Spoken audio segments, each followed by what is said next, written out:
Bonjour aux fidèles téléspectateurs de Burkina 24. Moi, c'est Idrissa Sondé de Barceau, voilà, promoteur de Africa Light, mais surtout aussi promoteur des étalons d'or. Les étalons d'or, nous sommes à notre deuxième édition cette année. La première édition s'est tenue le 23 décembre 2012 et la deuxième édition, c'était dernièrement le 5 janvier, donc dimanche dernier. L'idée des étalons d'or est partie d'un constat. Nous sommes nous-mêmes des fanatiques et quand les étalons jouent, c'est nous tous qui vibrons et pas du côté du spécialiste ou du coach, du footballeur, non, mais du côté du public. Parce que oui, c'est vraiment parti d'une passion d'abord pour une équipe nationale qui nous a toujours fait vibrer depuis tout petit, Donc aujourd'hui, les étalons d'or en fait viennent apporter de l'animation à tout ce qui se fait aujourd'hui au Burkina Faso en termes donc de promotion de sport et au niveau des étalons d'or, c'est tout notre objectif. Et idéalement, c'est de promouvoir l'ensemble des équipes nationales à quelque niveau de sport que ce soit. Mais comme il fallait bien commencer par quelque chose, on s'est lancé sur le football, qui reste quand même, quoi qu'on dise, le sport roi.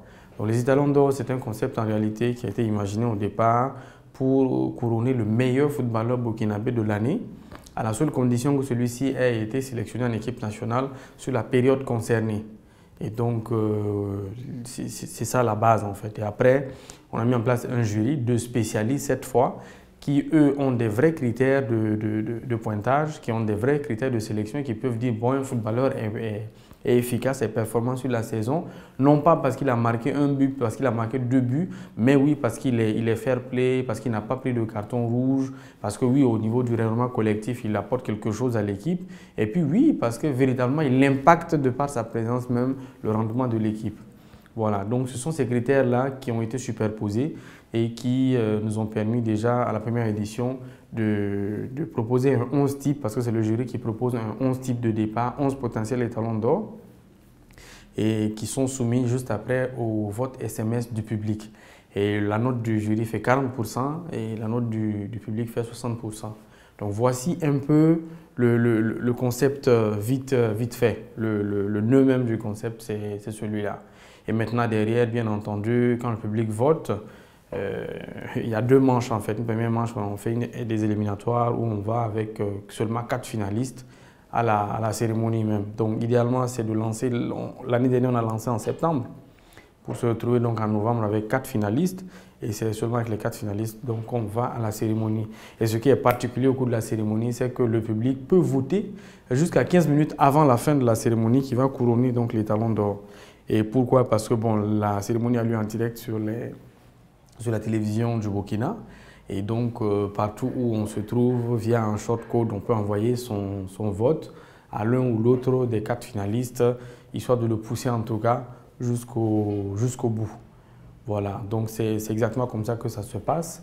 Et derrière, donc, au cours de la cérémonie, il y a quand même aussi l'idée pour nous de récompenser des gens qui ont déjà travaillé, qui ont œuvré en tout cas de façon ponctuelle ou en tout cas sur une période pour le développement de notre football, en tout cas qui ont marqué une époque parce qu'ils étaient sur le terrain ou hors des pelouses ou parce qu'ils étaient dirigeants. Donc il y a 10 trophées d'honneur en tout aussi, qui sont décernés à des personnalités comme ça, histoire de se rappeler, ne serait-ce que pendant la durée de la soirée, que Thiem Tarboum est une personnalité majeure de notre football, histoire de se rappeler que Lassina Paré, c'est un grand arbitre ici, à qui il faut reconnaître tous les mérites, histoire aussi de dire que Noufou Ouedraogo, qui est un acteur hors pelouse, a beaucoup travaillé pour le développement et puis la consolidation de choses au niveau de notre football.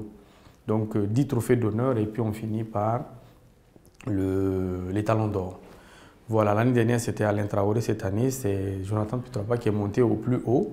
Et il faut rappeler aussi que cette activité est sous le parrainage donc, de notre ministère de tutelle, le ministère des Sports et des Loisirs, et puis forcément sur l'accompagnement technique et puis la caution en tout cas de la Fédération burkinabé de football.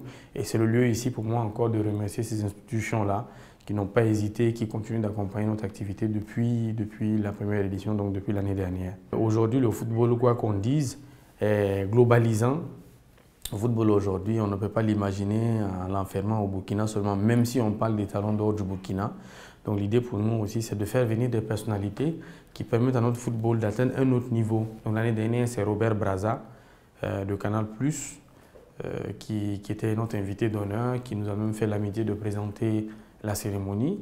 Et cette année, donc, c'était Laurent Pokou, ce footballeur africain-là, qui est venu voilà, apporter ses contributions aussi pour le rayonnement de l'événement. En tout cas, l'idée pour nous, c'est de montrer que notre football n'a aucun complexe vis-à-vis donc, de ces grosses images-là, d'où qu'elles viennent. Et on ne va pas s'arrêter là. L'année prochaine encore, on a des sommités qui sont annoncées, qui ont déjà même donné leur OK. On en parlera forcément à une autre occasion. Peut-être que Burkina 24 aura l'exclusivité. Voilà. Donc, au départ aussi, c'était tout un programme, hein, les étalons d'or. Parce qu'il ne s'agit pas seulement de couronner, mais nous avons imaginé le football comme un levier de développement. Et donc, pour nous, c'était de dire les footballeurs aujourd'hui sont payés à coups de millions, à coups de milliards, on va dire. Mais qu'est-ce qu'ils font véritablement pour le développement? Qu'est-ce qu'ils font véritablement et de façon pérenne pour notre pays? Parce que c'est bon d'organiser un petit maracana, c'est bon d'organiser un don de vivre de façon ponctuelle comme ça dans une maternité, mais qu'est-ce qu'ils font dans la continuité? Voilà, donc pour nous, c'était, dès lors que les Talons d'Or est élu, c'était de lui donner un programme aussi quand même qui intègre le social, pas seulement le social footballistique, parce qu'au niveau du social footballistique, c'était d'aider les anciennes gloires qui ont joué à une époque où le football n'était pas forcément argent, où le football n'était pas forcément gros contrat, mais qui sont aujourd'hui encore là et qui restent des légendes vivantes de notre football. Et donc pour nous, les Talons d'Or doivent travailler à la réinsertion de ces anciennes gloires-là, travailler à ramener en tout cas du financement sur notre football, et puis surtout travailler de façon très concrète à offrir des choses aux populations. Donc ce que nous avions imaginé pour la première édition, c'était de construire des salles de classe. Des salles de classe parce que bon, aujourd'hui même, dans nos footballeurs, il y a des gens qui n'ont pas vraiment eu la chance d'aller à l'école. On va le dire simplement comme ça. Pour nous, c'était d'offrir des salles de classe à des écoles du pays, des hommes intègres, ou encore des enfants, des petits-enfants suivent les cours dans des hangars, enfin, sous des paillotes, en tout cas, pas du tout à l'abri des intempéries. Donc c'est ce que nous avions voulu faire au départ. Et donc Didier Drogba, Samuel Eto'o, Adebayor, pour ne citer que ceux-là, et même des footballeurs de notre équipe nationale ont adhéré. Et l'idée, c'était au cours de la cérémonie de vendre des maillots dédicacés de ces sportifs-là et qui vont constituer une cagnotte qui va être gérée par les Talons d'Or, donc dans le cadre de sa mission sociale durant l'année où il est couronné et Talon d'Or. Voilà, donc c'est des petites idées comme ça que nous avons développées aussi, mais qui ne sont pas forcément faciles à déployer, en disant que bon, un maillot de football, soit-il le Drogba, dans le contexte du Burkina Faso, à combien est-ce qu'on le vendrait pour qu'il nous serve à financer la construction d'une salle de classe? Voilà, donc du coup, on s'est dit qu'il fallait réfléchir. De toutes les façons, ce n'est pas qu'on a reculé, mais c'est des choses qui vont aller en se consolidant. L'idée de Drogba viendra. Le jour où il viendra, peut-être que lui-même vendra son maillot 5 fois plus cher. On fera des collectes de fonds beaucoup plus conséquentes pour aller donc vers la réalisation de ces choses-là.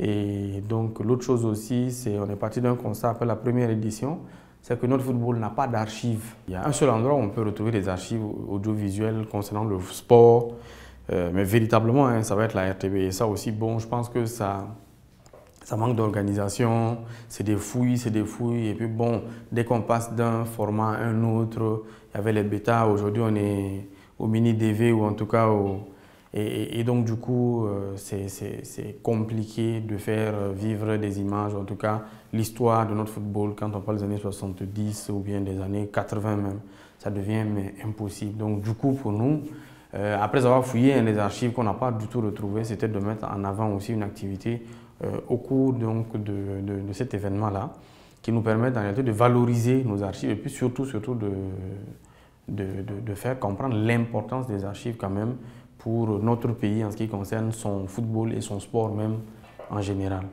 Donc cette année, c'est ce que nous avions voulu faire, mais c'est l'occasion aussi pour moi d'évoquer un problème mais, qui est récurrent, ou en tout cas qui reste le dénominateur commun pour toutes les initiatives que nous portons ici. Et je pense que bon, on peut être mieux soutenu, on peut être mieux accompagné dans le sens en tout cas du financement, parce qu'un événement comme ça, indirect à la RTB, c'est 5 millions. Ben, déjà, les 5 millions, il faut les trouver. Une communication sur 3 mois, c'est quelque chose comme 24 millions. Il faut les trouver. Et la cérémonie, quand vous arrivez à une cérémonie, que vous êtes assis, la chaise a été louée, l'éclairage, les caméras, tout ce que vous voyez a coûté de l'argent. C'est 5 000, c'est 10 000, en tout cas ça a coûté de l'argent. Donc qu'est-ce que nous on fait? Nous portons déjà le projet au niveau de sa conception, au niveau de son monitoring, jusqu'à ce qu'il devienne quelque chose. Mais je pense que derrière, ici, c'est le lieu aussi hein, de lancer cet appel-là. C'est un cri de cœur. Hein. Il y a tous ceux qui peuvent faire quelque chose pour que ça bouge. Parce qu'après, c'est facile. Les gens ont cette tendance légère à dire oui, c'est bien, votre idée est brillante, c'est bien, c'est bien. Mais je pense qu'on peut mieux nous encourager. On peut vraiment mieux nous encourager. Et puis aujourd'hui, bon, quoi qu'on dise, hein, quoi qu'on fasse, vous voulez valoriser vos footballeurs, ben mettez-y les moyens. Voilà, mettez-y les moyens. Et les moyens là, c'est quoi? C'est de nous permettre de travailler en HD, c'est de nous permettre vraiment de réaliser la chose, mais vraiment jusqu'au bout. Et ça, on ne peut pas. On ne peut pas sans meilleurs accompagnements, on ne peut pas sans accompagnement plus concret. Parce que oui, voilà, c'est bien de s'engager. Et l'autre vrai problème, c'est que même quand les gens s'engagent ici, bon, par moment, on dit une chose et qui n'est pas suivie. Voilà, parce que sans moyens, parfois, on ne peut aller nulle part. Et si on a des ambitions, en tout cas, internationales et tout, ben, je crois qu'il faut peut-être mettre plus de moyens. Et c'est ce que nous battons, mais à avoir. Donc voilà, c'est un petit appel aussi en disant que nous, la promesse, c'est de nous battre et de continuer à nous battre pour que des personnalités comme Zidane, comme Messi, pour ne citer que ceux-là comme Samuel Eto'o. Cette année, c'était Laurent Pokou, l'année dernière, c'était Robert Brazza, des personnalités quand même qui, quand on place leur image à côté de notre football, rehausse davantage les choses. Nous, en tout cas, on va se battre, on va continuer à faire les choses, mais vraiment à la perfection, vraiment comme on les rêve, on les imagine pour notre pays.